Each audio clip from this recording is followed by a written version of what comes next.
Hello everyone and welcome back to my channel. It's me, Chef James MacInnis, and we're going to do another reaction to some Indian food. We're going to try a new channel today. We're going to go with Dindigul Food Court. And their video is quick and tasty onion masala side dish for chapati onion sabja. Ooh, that was a mouthful for me. This channel has 2 million subscribers, and this video has 1.7 million views, with quite a few thumbs up and a bunch of comments, which leads me to believe I'm going to get some good, authentic content here, and I'm going to learn something new today. Let's fire it up and see if I have any questions or any commentary.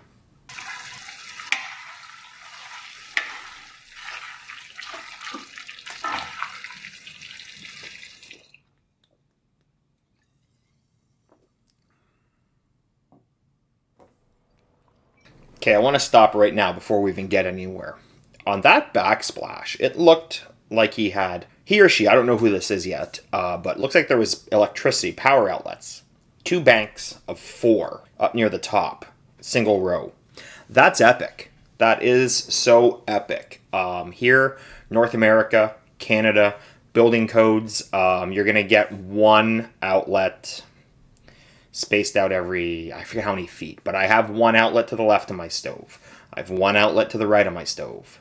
I have 1 outlet to the right of my sink, so I have 3 on that wall, and then I have 1 outlet on the other wall, and an outlet in the island. And sometimes, just sometimes, it's not enough, because you might have the toaster and coffee maker are plugged in here, and you're running the mixer here, and then you're charging a tablet here or something, so that looks like a lot of power right there. That looks like they're getting ready to do some good making of food.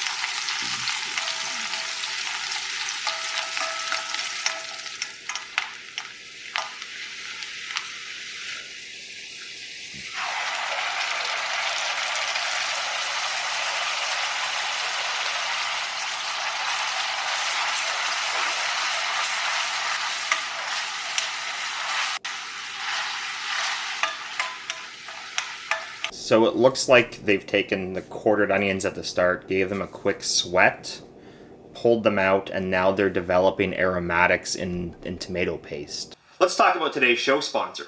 That's right, this is my first sponsor, Mofino. And what do they make? Well, they make something that's pretty cool for kitchens. It's a stove gap guard cover. And what you'll do is you'll put it in between your stove and the counter, and it'll help keep stuff out. Now, I thought it was a little gimmicky at first, but I do pull my oven out about once a month, and I do get quite a bit of stuff back there. We do a lot of cooking here. You get grease, oil, splatters of sauce, rice, all kinds of stuff. Even though the gaps are very fine, the stuff still gets in there. And these are able to fill that gap. They got a little spring-loaded clip on there that lets you put tension on them, so they hold the spot where you want them. You can bend it either way, so they press against the stove or against the counter, depending which way you want to offset it. I pull my stove out about once a month to do a heavy sweep. I've been using these for 2 weeks now, and when I pulled my stove out last time, I found nothing under there, so they're actually doing quite a good job. When they reached out to me to do this, I said, you can send it to me, and I will use it for a week or 2 before I make a decision, and if I don't like it, I won't do anything, because I'm not going to put my name behind something that I don't like, especially this early on. And I'm here promoting it because I really like using it, and I mean, once you put it in, there's not much to do. It's not like you have to go maintain it or anything. And it looks kind of nice. I like the way that the black of it matches off with the stove and my white countertop.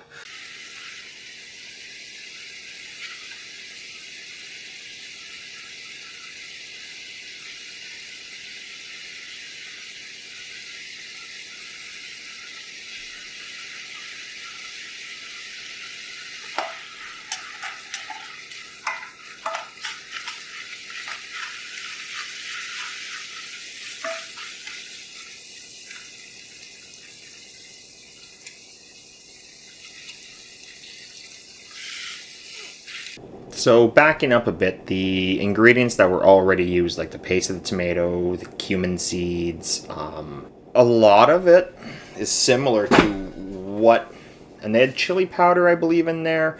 Now they did have garam masala and turmeric, which I would not. But the other ingredients, this already, before the curd as well, this already seems to share something in common with like a Texas chili. When we make chili, especially at the restaurant, we'll put onions in it, and then we'll use, and I don't use cumin seed, I use ground cumin, and we use chili powder. Like I've mentioned before in other videos here, chili powder, the clubhouse chili powder that I'll get at the store, isn't a spice, a flavor, like a heat powder. It's flavor powder. If I want heat, I combine it with cayenne pepper powder.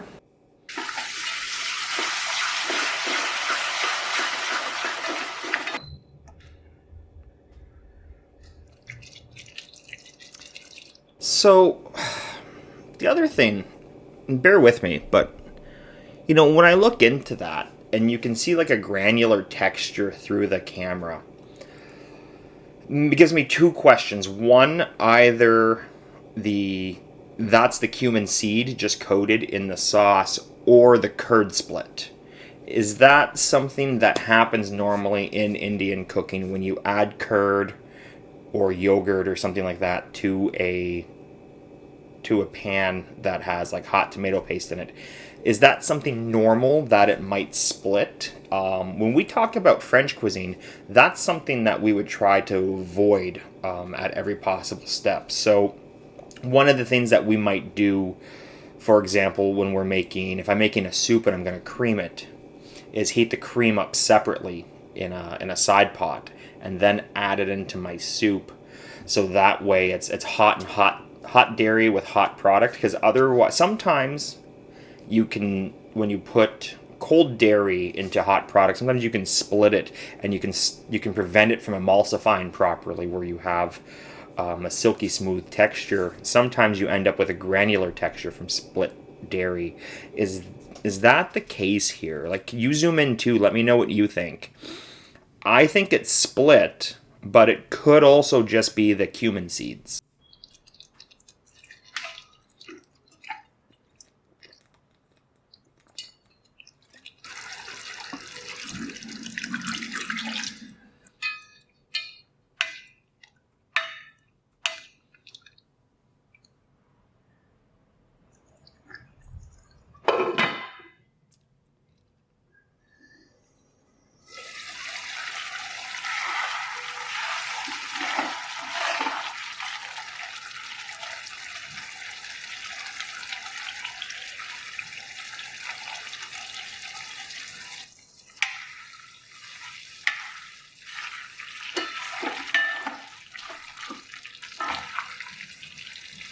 Okay, and due to the nature of this channel being faceless, there was no taste at the end. There was no. They didn't tell us what they thought of it, but I'm going to assume that this is a recipe that the poster makes quite often for themselves.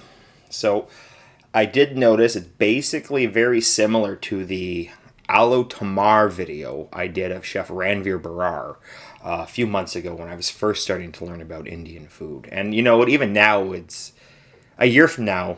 Today would still be back when I was first learning about Indian food. Your Indian subcontinent is so vast and large and diverse from north to south, east to west, that I don't think I'll ever run out of something new to learn about Indian food.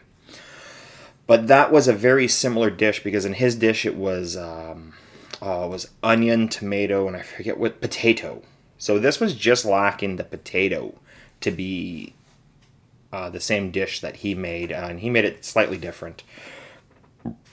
Pardon me.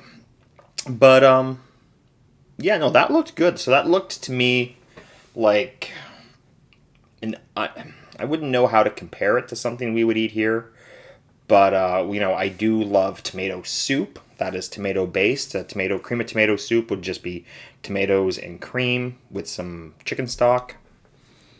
So that has the added benefit of the onion for texture, and at the end when he or she had it on a plate, as a side dish with a pita there. That looked very appropriate for like a nice healthy lunch. So I have no real critique, just questioning, hey, what's going on with that curd? It looked like it's split. Is that something that happens a lot when you cook? Anyways, for this week, I've been Chef James, and you've been you. I'll see you next week.